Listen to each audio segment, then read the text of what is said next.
হয়, পোনপ্ৰথমে আমি ডক্টৰ মুকুট বৰাক গৰিহণা দিছোঁ, ধিক্কাৰ জনাইছোঁ এনে এটা ঘটনা সংঘটিত কৰাৰ বাবে। আমি ইতিমধ্যে ভিডিঅ' ফুটেজ দেখিছোঁ, তাত স্পষ্টভাৱে দেখা পোৱা গৈছে যে মহিলাৰ কৰ্তব্যৰত নাৰ্ছগৰাকীক ডিঙিত ধৰি তেওঁ ভিতৰলৈ টানি নিছে, অপদস্থ কৰিছে আৰু ইতিমধ্যে তেওঁ ভুক্তভোগী মহিলাগৰাকীয়ে ধিং আৰক্ষী নিৱেশত তেওঁ গোচৰ ৰুজু কৰিছে আৰু আমি আৰক্ষী প্ৰশাসনক দাবী জনাইছোঁ যে অতি পলমে তেওঁক গ্ৰেপ্তাৰ কৰিব লাগে আৰু উচিত শাস্তি দিব লাগে। লগতে নগাঁও জিলা প্ৰশাসনকো আমি দাবী জনাইছোঁ যে তেওঁক ইয়াৰ পৰা অকল ট্ৰেন্সফাৰ কৰিলে নহ'ব, তেওঁক চাকৰিৰ পৰা বৰ্খাস্ত কৰিব লাগিব। সেইটো আমাৰ ধিং আঞ্চলিক ছাত্ৰ সন্থাৰ লগতে ৰাইজৰ দাবী। যদি তেনে নকৰে আমি ধিং আঞ্চলিক ছাত্ৰ সন্থাৰ লগতে বিভিন্ন দল সংগঠন ধিঙত আছে, সকলোকে একগোট হৈ পেলাই আমি গণতান্ত্ৰিকভাৱে আন্দোলন অব্যাহত ৰাখিম। দেখা গৈছে যে একাংশ মহিলা স্বাস্থ্যকৰ্মী হওক বা অন্য চিকিৎসকে তেখেতৰ ডক্টৰ মুকুট বৰাৰ হৈ পেলাই তেওঁলোকে কিছুমান কথা কৈছে, মানে ইয়াতে যে দুটা ফৈদৰ নিচিনা হৈ গৈছে, কি ক'ব এই ক্ষেত্ৰত? হয়, ইয়াত দুটা ফৈদৰ সৃষ্টি হৈছে দেখা পোৱা গৈছে। তেওঁক ৰক্ষণাবেক্ষণ দিয়া একাংশ কৰ্মচাৰীয়ে তেওঁক ৰক্ষণাবেক্ষণ দিয়াৰ চেষ্টা কৰিছে। সেইটো হ'লে নহ'ব, কাৰণ ইতিমধ্যে আপোনাৰ CCTV ফুটেজৰ সকলোখিনি তথ্য স্পষ্টভাৱে ওলাই পৰিছে। গতিকে তেওঁ শাস্তি পোৱাটো নিতান্তই প্ৰয়োজনীয়। কিন্তু যিসকল একাংশই যিহেতু আজি মন্তব্য আগবঢ়াইছে, বটদ্ৰৱাৰ পৰা আহিছে, বিভিন্ন ঠাইৰ পৰা মাতি অনা হৈছে, আচলতে কিয় এনে পৰিৱেশৰ সৃষ্টি হৈছে বুলি ভাবে? হয়, ইয়াত ভিতৰত কিবা তেওঁলোকৰ মিলামিচি থাকিব পাৰে, আমাৰ সন্দেহ হৈছে। বিভিন্ন ধিংখনত তেওঁ হস্পিটেলখনৰ বাবে কৰিলেই নহ'ব, মহিলাক আপোনাৰ দুৰ্ব্যৱহাৰ কৰাৰ কাৰো অধিকাৰ নাই। গতিকে এগৰাকী নাৰ্ছ কৰ্তব্যৰত অৱস্থাত এগৰাকী নাৰ্ছক তেওঁ দুৰ্ব্যৱহাৰ কৰিছে, সেইকাৰণে তেওঁ শাস্তি পাবই লাগিব। চৰাইদেউৰ পৰা আহি পেলাই ইয়াত ৰাইজক সেৱা কৰিছে, হয়, তাৰপিছত যদি খুদ উপ অধীক্ষকৰ পৰাই যদি নিৰ্যাতনৰ বলি হ'বলগীয়া হয়, কি ক'ব ৰাজ্যৰ মুখ্যমন্ত্ৰীগৰাকীক? আমাৰ মুখ্যমন্ত্ৰী মহোদয়ক এইটো আহ্বান জনাইছোঁ যে এনে আপোনাৰ ডক্টৰৰ বিৰুদ্ধে তেওঁ ব্যৱস্থা গ্ৰহণ কৰক, দৃষ্টান্তমূলক শাস্তি দিয়ক, যাতে পৰৱৰ্তী সময়ত কোনো বেলেগ যাতে ডক্টৰে এনেকুৱা ধৰণৰ কাণ্ড সংঘটিত কৰিব নোৱাৰে। এজন গাইনী ডক্টৰে যিটো নেকি ফুল ডাইলেটেড এজনী মেটাৰ্নিটিত থকা এডমিশ্যন হৈ থকা প্ৰেগনেণ্ট মানুহক বাচ্চা হওঁ তেনেকুৱা চিষ্টাৰে ফোন কৰিছে, ছাৰ এজনী মানুহৰ এনেকুৱা হৈছে এডমিশ্যন, আপুনি আহক। তেতিয়া কৈছে নাই, OPD লৈ আহ। সেই পেচেণ্টগৰাকী OPDত লৈ অহাৰ পিছতে OPDতে বাচ্চাটো জন্ম পালে। গতিকে সেই বাচ্চাটো যদি মৰা হয় তাৰ কোনে কমপ্লেইন দিব, কৈফিয়ত কোনে দিবলগীয়া হ'ল? মুকুট বৰা ছাৰে। কাৰণ মুকুট বৰা ছাৰে গোটেই বস্তুখিনি আমাক সন্তানৰ নিচিনা একে মুঠিত ডক্টৰৰ পৰা কেজুৱেলিৰ পৰা একদম গোটেই গেট ফক এনেকুৱা কৰি ৰাখিছে, কোনো যাতে ক'তো একো কৰিব নোৱাৰে অন্ততে। গতিকে তেখেতে সমাপ্ত কৰি দিলে, কাৰণ জইণ্ট ডিৰেক্টৰেও এইটো কথা গম পোৱা নাই। আৰু ইমান ডাঙৰ কথা, চিষ্টাৰ ডক্টৰ মিলি যিটো OPDত হোৱা ঘটনা তেওঁলোকে মেটাৰ্নিটিত হ'ল বুলি তেওঁলোকে লিখি থৈ দিলে, গাইড কৰি দিলে। আৰু যিজন মহান মানুহ মুকুট বৰা ছাৰ, তেখেতে যেতিয়া ৰাতি CC কেমেৰা খুলি চাইছে, দেখিছে দেখোন 11:30 বজাত পোৱালি এটা মেকুৰী পোৱালিৰ নিচিনা এজনী নি আছে। তেতিয়া তেখেতে ৰাতি 11:30 বজাত আমাৰ মোবাইলত আছে, তেখেতে গ্ৰুপত মেছেজ দিছে এই ঘটনাটো কি হ'ল। পিছদিনাখন আমাক অফিচত আনি, আমি OPDত থাকো, আমাক সুধিছে অকণমান, তেখেতে টান সুৰে কৈছে তোমালোক আছিলা, মোক ইনফৰ্ম কিয় নকৰিলা? আৰু এটা কথা, SK দাস, হীৰেণ দাস, আৰু তেখেতে বেলেগৰ হেৰি নাচায়, আল্ট্ৰাচাউণ্ড নাচায়, MTP কৰিবলৈ আহে, 2000 টকাকে লয় তেওঁ যদি আমি পইচা বিচাৰিলে আমাক এইটো অবৈধভাৱে, কাৰণ চৰকাৰে দিয়া নাই।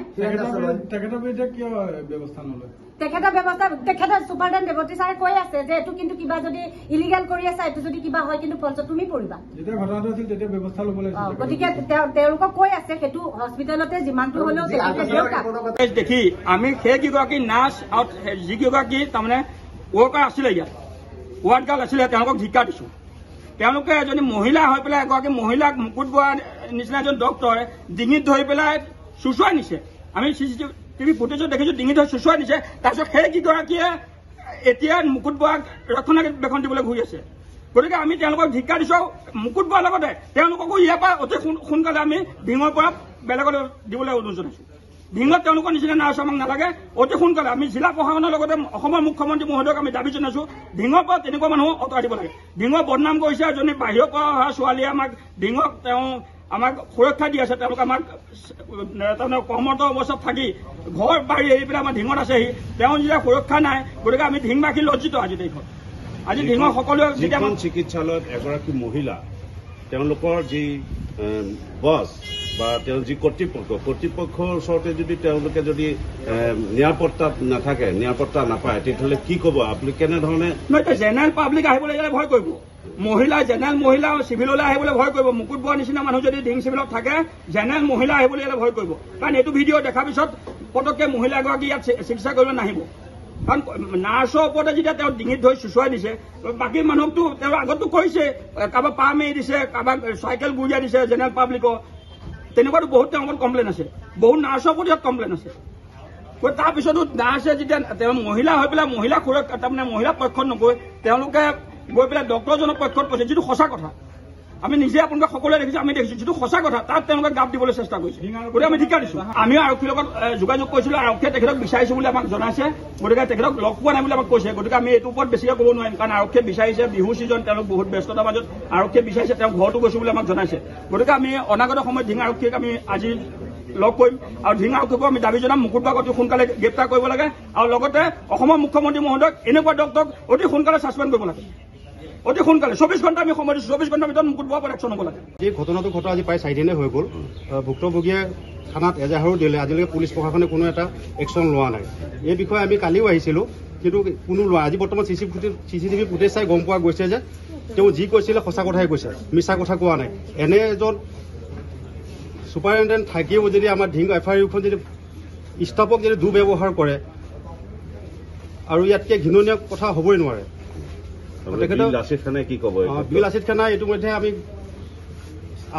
আঞ্চলিক ছাত্ৰ সন্থাৰ লগত মিলি যিখিনি যুটীয়াভাৱে প্ৰচেষ্টা লৈছোঁ, ছাত্ৰ সন্থা ভাইহঁতে ক'লেই সেইখিনি কথা, আমি ঠিক চেম প্ৰচেষ্টাই আগবাঢ়িছোঁ। যদি ইয়াৰ পিছতো কোনো ধৰণৰ যদি ন্যায় নাপায়, আপোনালোকে কিবা কাৰ্যসূচী পদক্ষেপ গ্ৰহণ কৰিব নেকি? ইয়াৰ পিছতো যদি আমি ইমানখিনি কোৱাৰ পিছত ন্যায় নাপাওঁ, তেনেহ'লে দৃঢ় প্ৰতিবাদ কৰা হ'ব।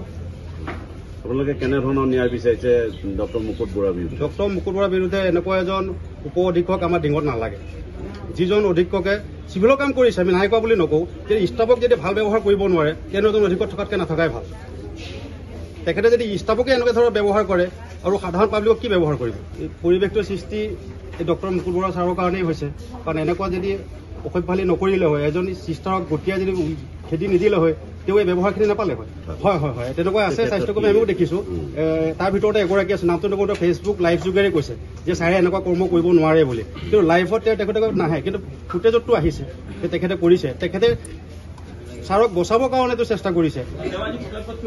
তেওঁ আজি কৰ্তব্যৰত কিয় নাই? তেওঁ তেখেতৰ যি যুগগৰাকীয়ে দিছে, তেখেতে আছে, তেখেতৰ ডিউটি কিন্তু ইয়াত নহয়। তেখেতে ইয়াত কি কৰিবলৈ আছে?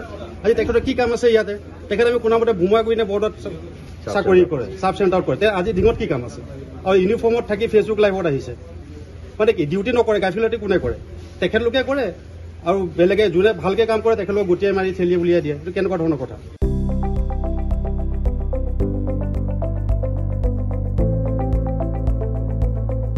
NB নিউজ, সহজ সৰল ভাষাত নৱভাৰতৰ কথা।